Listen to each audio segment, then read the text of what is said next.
എല്ലാവർക്കും നമസ്കാരം. അങ്ങനെ വീണ്ടും ഒരു വിഷുക്കാലം കൂടെ. ആദ്യം തന്നെ എല്ലാവർക്കും സന്തോഷത്തിൻ്റെയും സമ്പൽ സമൃദ്ധിയുടെയൊക്കെ വിഷു ആശംസകൾ.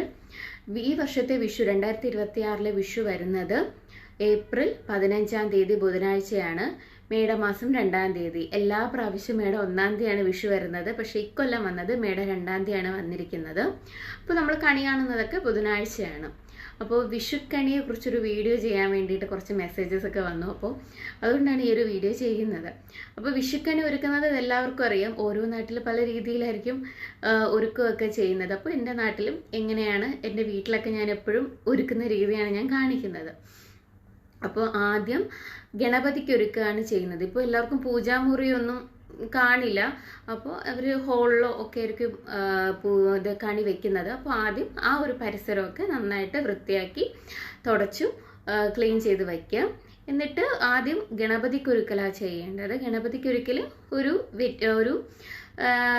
ഇല എടുക്കുക, വാഴ ഇല എടുത്ത് അതിലേക്ക് കുറച്ച് പൊരിയും അവലും പഴവും ശർക്കരയും പിന്നെ കൽക്കണ്ടോ അങ്ങനെ എന്തെങ്കിലും ഉണ്ടെങ്കിൽ അതും വയ്ക്കാം. ഗണപതിക്ക് ഒരുക്കാതെ ഒന്നും ചെയ്യാതെ അത് നന്നാവില്ലല്ലോ. അപ്പം ആദ്യം ഗണപതിക്ക് ഒരുക്കലാണ് ചെയ്യേണ്ടത്. പിന്നെ ഒരു കൃഷ്ണ വിഗ്രഹം, എൻ്റെ കയ്യിൽ ഈ ഒരു കൃഷ്ണ വിഗ്രഹം ഉള്ളത്. അപ്പം ഞാനെപ്പോഴും ഈ കണ്ണനെയാണ് ഞാനെപ്പോഴും കണി കാണുന്നതും ഒക്കെ ചെയ്യുന്നതും. എൻ്റെ നാളെ രോഹിണി നക്ഷത്രമാണ്. അപ്പോൾ എനിക്ക് എൻ്റെ കണ്ണനോടൊരു പ്രത്യേക ഇഷ്ടമുണ്ട്. അപ്പോൾ ഈ ഒരു കൃഷ്ണ വിഗ്രഹമാണ് ഞാൻ എപ്പോഴും കണി വയ്ക്കുന്നത്. കൃഷ്ണ വിഗ്രഹം ഇല്ലാത്തവർ കുഴപ്പമില്ല. ഫോട്ടോസൊക്കെ കാണുമല്ലോ, കൃഷ്ണ വിഗ്രഹത്തിൻ്റെ ഫോട്ടോസൊക്കെ, കൃഷ്ണൻ്റെ ഫോട്ടോസൊക്കെ, ഗുരുവായൂരപ്പൻ്റെ ഫോട്ടോസൊക്കെ കാണുമല്ലോ. അപ്പോൾ അതും വെച്ചു നമുക്ക് ആ ഒരു ഫോട്ടോ വെച്ചും കണി വയ്ക്കാവുന്നതാണ്. അപ്പോൾ ആദ്യം കൃഷ്ണ വിഗ്രഹം വെച്ചു.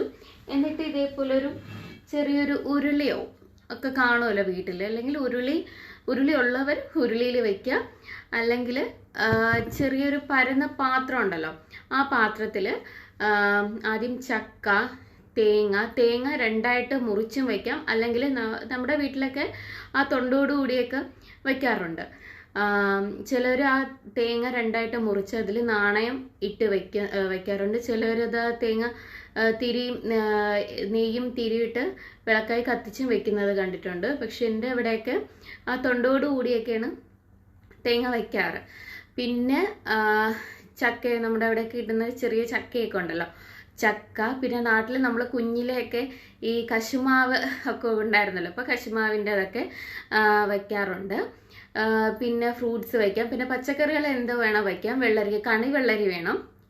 നിർബന്ധമായിട്ടും വയ്ക്കുന്നത് കണിവെള്ളരി, ചക്ക, തേങ്ങ.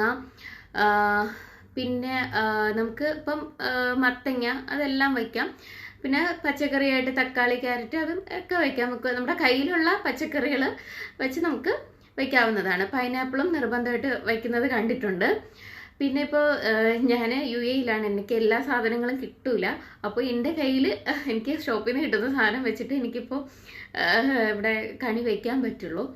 അപ്പോൾ പിന്നെ അത് ഈ ഒരു ഉരുളിയിൽ കൊള്ളുന്ന ആ ഒരു പച്ചക്കറിയും സാധനങ്ങളൊക്കെ അതിൽ വയ്ക്കാം. പിന്നെ ഫ്രൂട്ട്സ് ആണെങ്കിൽ ഒരു തട്ടത്തിലോ അതിലും വയ്ക്കാവുന്നതാണ്. തട്ടത്തിൽ എല്ലാ ഫ്രൂട്ട്സും നമുക്ക് വയ്ക്കാവുന്നതാണ്. അത് വയ്ക്കാൻ പറ്റാത്ത ഫ്രൂട്ട്സ് ഒന്നും ഇല്ലെന്നാണ് എനിക്ക് തോന്നുന്നത്. അങ്ങനെ ഫ്രൂട്ട്സും വയ്ക്കാം. പിന്നെ നവധാന്യങ്ങളെല്ലാം വയ്ക്കാവുന്നതാണ്. പിന്നെ ഒരു പറയിലോ അല്ലെങ്കിൽ ഒരു ഗ്ലാസ്സിലോ ഒക്കെ ആയിട്ട് നെല്ലോ അരിയോ അതും വയ്ക്കാവുന്നതാണ്. പിന്നെ പുതുവസ്ത്രങ്ങൾ, നല്ല പുതിയതായിട്ട് വാങ്ങിച്ച ചെറിയൊരു മുണ്ടോ അങ്ങനെ എന്തെങ്കിലും അതും വയ്ക്കാറുണ്ട്. അതിൽ സ്വർണ്ണ നാണയങ്ങൾ, സ്വർണം ഉണ്ടെങ്കിൽ അത് വയ്ക്കുക. സ്വർണം ഇല്ലാത്തവർ വയ്ക്കണ്ട. അങ്ങനെ അത് ഇല്ലല്ലോ, വയ്ക്കാൻ പറ്റില്ലല്ലോ, സ്വർണ്ണം ഇല്ലല്ലോ, അങ്ങനെയൊന്നും ഒരു ഇതുമില്ല.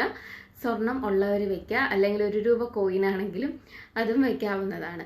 അപ്പോൾ അത് വയ്ക്കുക. പിന്നെ വെള്ളി കോയിൻസോ വെള്ളിയോ അങ്ങനെ എന്തെങ്കിലും, ഇപ്പോൾ വെള്ളി ആഭരണങ്ങളൊക്കെ കാണുമല്ലോ, അതും വയ്ക്കാവുന്നതാണ്. പിന്നെ കുറച്ച് ചില്ലറ പൈസയോ നോട്ടോ അതൊക്കെ വയ്ക്കാവുന്നതാണ്. പിന്നെ സിന്ദൂരച്ചെപ്പ്, ഇപ്പോൾ കല്യാണം കഴിഞ്ഞ സ്ത്രീകളൊക്കെ ഉപയോഗിക്കുന്ന സിന്ദൂരച്ചെപ്പ് ഉണ്ടല്ലോ, അതും ഭഗവാന്റെ മുൻപിൽ വയ്ക്കാവുന്നതാണ്. പിന്നെ വയ്ക്കുന്നത് കൺമഷി വയ്ക്കുന്നതായിട്ട് കണ്ടിട്ടുണ്ട്. പിന്നെ വെറ്റില, അടയ്ക്ക അത് നിർബന്ധമായിട്ട് വയ്ക്കണം. വെറ്റില അടയ്ക്കയും അത് നിർബന്ധമായിട്ട് വയ്ക്കണം. പിന്നെ മഞ്ചാടി കുരുവൊക്കെ ഉണ്ടെങ്കിൽ, ഭഗവാൻ ഇഷ്ടപ്പെട്ട മഞ്ചാടി കുരുവൊക്കെ ഉണ്ടല്ലോ, അതൊക്കെ ഉണ്ടെങ്കിൽ അതും വയ്ക്കാവുന്നതാണ്.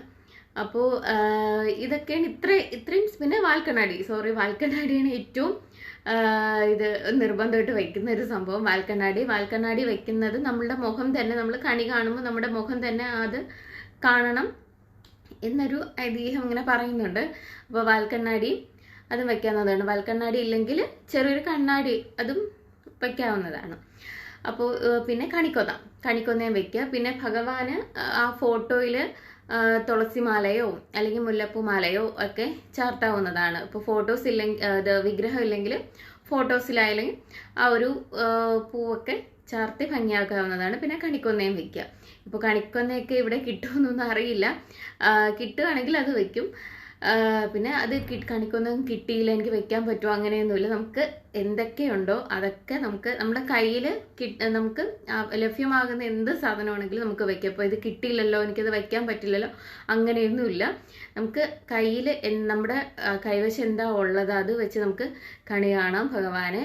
ആ ഒരു ഭഗവാനെ തന്നെ കാണുന്നത് തന്നെയല്ലേ ഏറ്റവും ഭാഗ്യമായിട്ടുള്ള ഒരു കാര്യം. അപ്പോൾ ഇത്രയും വയ്ക്കുക. അപ്പോൾ നമ്മുടെ നാട്ടിലൊക്കെ ഇത്രയാണ് കണി വയ്ക്കുന്നത്. പിന്നെ ചിലർ ചേച്ചി ഇങ്ങനെ ആർത്തവം സമയത്ത് വയ്ക്കാവോ, ഇങ്ങനെ കണി കാണാവോ എന്നൊക്കെ ചോദിക്കാറുണ്ടായിരുന്നു, കമൻസിൽ ചോദിക്കും. അപ്പോൾ ആർത്തവം ഉള്ളവർ ഈ ഒരു കണി ഒരുക്കാതിരിക്കുക, ഇത് ചെയ്യുന്നത് ശരിയല്ല. പിന്നെ കണി കാണാം അവർക്ക്, ഇപ്പോൾ ദൂരെ നിന്നൊക്കെ കണി കാണാം, അതൊന്നും ഒരു പ്രശ്നമൊന്നുമല്ല. പിന്നെ വാലായ്മ അങ്ങനെയൊക്കെ ഉള്ളവരൊന്നും കണി ഒരുക്കാതിരിക്കുന്നതാണ് നല്ലത്. അങ്ങനെയൊന്നും ഒരുക്കില്ല, അതെനിക്ക് അങ്ങനെ നമ്മളെ നാട്ടിലൊന്നും ഇങ്ങനെ ചെയ്യാറില്ല. അങ്ങനെ വാലായ്മ ഉള്ളവരൊന്നും അങ്ങനെ കണി ഒരുക്കാറില്ല നമ്മുടെ നാട്ടിലൊക്കെ, അങ്ങനെ ചെയ്യാറില്ലെന്നാണ് എനിക്ക് തോന്നുന്നത്.